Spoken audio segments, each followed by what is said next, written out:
En 1971, dans le petit village de Belmez de la Moraleda en Espagne, un phénomène étrange et inexpliqué va bouleverser la vie d'une famille et intriguer le monde entier. Tout commence dans la maison de Maria Gómez Camara, une femme sans histoire, lorsqu'elle découvre une tache étrange sur le sol en ciment de sa cuisine.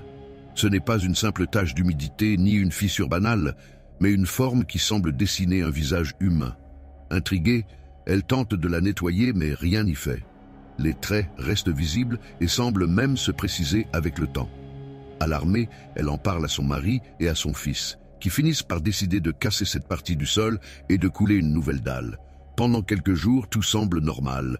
Mais bientôt, un nouveau visage apparaît, puis un autre, puis plusieurs, avec des expressions toujours plus détaillées et troublantes.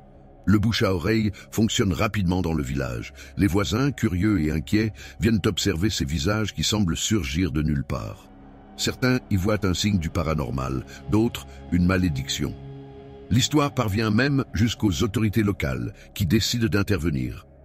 Des experts et des chercheurs se rendent sur place pour examiner le phénomène. Des analyses du sol sont effectuées et, à la surprise générale, on découvre sous la maison un ancien cimetière. Des ossements humains datant de plusieurs siècles sont retrouvés, renforçant l'idée que ces visages pourraient être liés aux âmes des défunts enterrés là. Face à l'engouement médiatique, certains scientifiques tentent de démontrer qu'il s'agit d'une supercherie.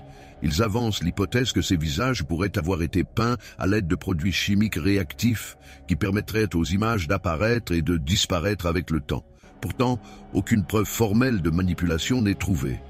Les visages continuent d'apparaître, même après que le sol ait été remplacé à plusieurs reprises. Certains semblent même évoluer sous les yeux des observateurs, changeant d'expression comme s'ils réagissaient à la présence humaine.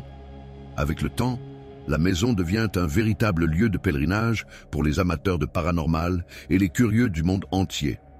Des parapsychologues, des journalistes et des enquêteurs indépendants se rendent sur place pour essayer de percer le mystère. Mais chaque étude apporte plus de questions que de réponses. L'Université de Madrid mène des analyses approfondies sur les pigments du sol, sans parvenir à une conclusion définitive. Certains témoignages parlent même de phénomènes étranges autour de la maison, sensations de malaise, objets qui bougent seuls, chuchotements inexpliqués. Après la mort de Maria Gómez Camara en 2004, le phénomène s'atténue peu à peu. Les visages apparaissent moins fréquemment, mais certains affirment qu'ils n'ont jamais complètement disparu. Aujourd'hui encore, la maison de Belmez reste un lieu chargé de mystères. Était-ce un canular savamment orchestré ou un véritable phénomène paranormal? Personne ne peut l'affirmer avec certitude. Ce qui est sûr, c'est que plus de 50 ans après les premiers visages, le mystère de Belmez continue d'intriguer et de diviser.